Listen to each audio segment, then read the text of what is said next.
శ్రీమాత్రే నమః. Welcome to our channel. ఈరోజు మనం దక్షిణామూర్తి యొక్క కథను తెలుసుకుందాం.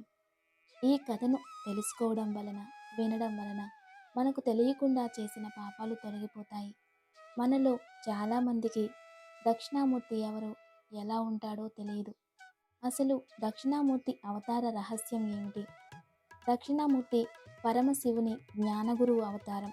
పరమశివుడు దక్షిణామూర్తిగా ఎందుకు, ఎలా అవతరించాడు అని తెలుసుకున్న బ్రహ్మదేవుడు తన సృష్టిని ప్రారంభించినప్పుడు మొదట సనక, సనందన, సహస్నాత సనత్కుమారులను సృష్టించాడు. బ్రహ్మ ఆ నలుగురితో తన సృష్టిని కొనసాగించమన్నాడు. కానీ అలా చేయడం వారికి ఇష్టం లేక ఆ నలుగురు బ్రహ్మజ్ఞానాన్ని పొందడానికి గురువును వెతుకుతూ బయలుదేరారు. మధ్యలో విష్ణువు శివుడిని చూసి వారి పక్కన లక్ష్మీదేవి, పార్వతీమాత ఉండడం వలన ఏం మాట్లాడకుండా వెళ్ళిపోయారు. జనాన్ని చూసి బాధపడే వారికి బ్రహ్మజ్ఞానాన్ని ఉపదేశించమని అనుకున్నారు. ఆ నలుగురు వెళ్లే దారిలో ఒక మర్రి చెట్టు కింద దక్షిణ దిక్కుగా దక్షిణామూర్తిగా శివుడు కూర్చున్నాడు. ఆ నలుగురు ఆ మూర్తిని చూసి అతని తేజస్సుకు ఆకర్షితులై అతని చుట్టూ కూర్చున్నారు. దక్షిణామూర్తి స్వామివారు తన మౌనంతోనే వారందరినీ బ్రహ్మజ్ఞానం పొందేలా చేశారు. దక్షిణామూర్తి స్వరూపం ఎలా ఉంటుందో చూద్దాం. కుడి చేతికి మకర కుండలం, ఎడమ చేతికి తాటంక అలంకారాలుగా కనిపిస్తాయి. మకర కుండల పురుషుల శ్రవణ అలంకారం, తాటంకం స్త్రీల అలంకృతి దక్షిణామూర్తిగా సాక్షాత్కరించబడింది. శివభక్తుల సమస్త రూపమేనని తెలియజేస్తాయి ఇవి. ఈ రెండు అలంకారాలు సనక, సనందనకు ముందు రెండుగా కనిపించిన శివశక్తులే ఇప్పుడు ఏకాకృతిగా దర్శనం.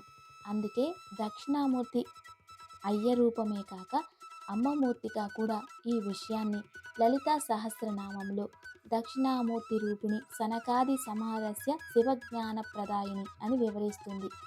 శ్రీ దక్షిణామూర్తి మర్రి చెట్టు కింద 4 చేతులతో దక్షిణం వైపు కూర్చున్నట్లు చిత్రీకరించబడ్డారు. మర్రి చెట్టు అంటే వటవృక్షం.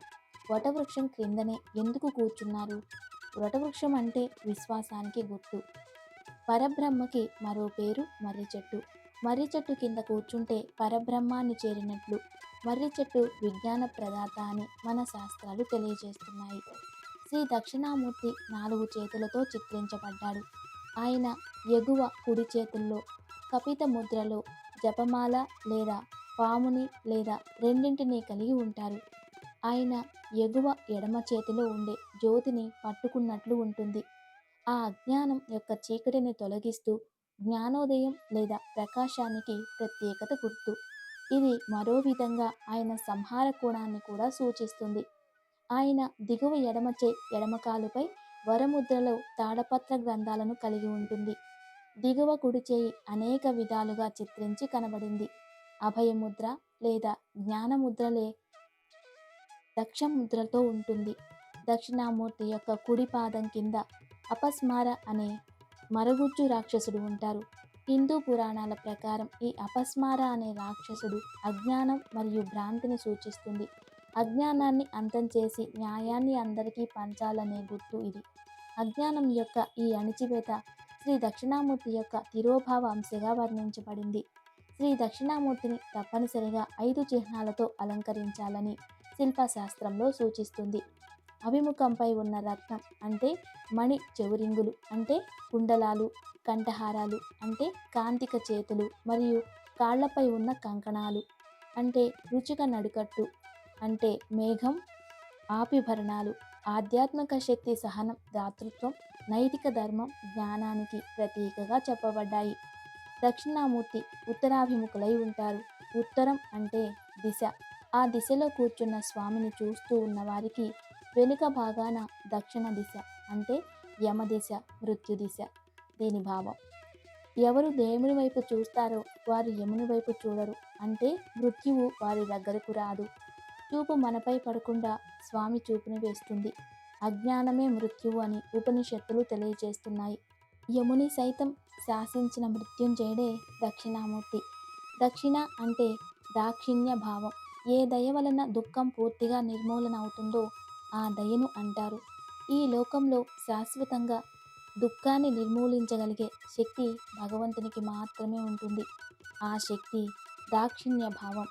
దాక్షిణ్య భావం ప్రకటించిన రూపమే దక్షిణామూర్తి. అన్ని దుఃఖాలకు కారణం అజ్ఞానం. అజ్ఞానం పూర్తిగా తొలగిపోతేనే శాశ్వత దుఃఖ విమోచనం అనేది. అజ్ఞానం తొలగించిన జ్ఞానస్వరూపమనే దక్షిణామూర్తి. గురువారం నాడు స్వామివారి ఆలయాలలో ప్రత్యేక పూజలు జరుగుతాయి. అదే గురువైన దక్షిణామూర్తిని సూచిస్తూ ఆదిశంకరాచార్యుల వారు దక్షిణామూర్తి స్తోత్రాన్ని రచించారు. ప్రతిరోజు కూడా దక్షిణామూర్తి స్తోత్రం వినడం ద్వారా మృత్యువు మన దరి చేరదు. మనకు ఎటువంటి ఆటంకాలు లేకుండా మన పనులు జరుగుతాయి. సకల సంపదలు అష్టైశ్వర్యాలు కలుగుతాయి. ఈ వివరణ మీకు నచ్చినట్లయితే తప్పక లైక్ చేయండి. అలానే ఓం దక్షిణామూర్తయే నమః అనే చిన్న కామెంట్ చేయండి. ధన్యవాదాలు. నమస్తే.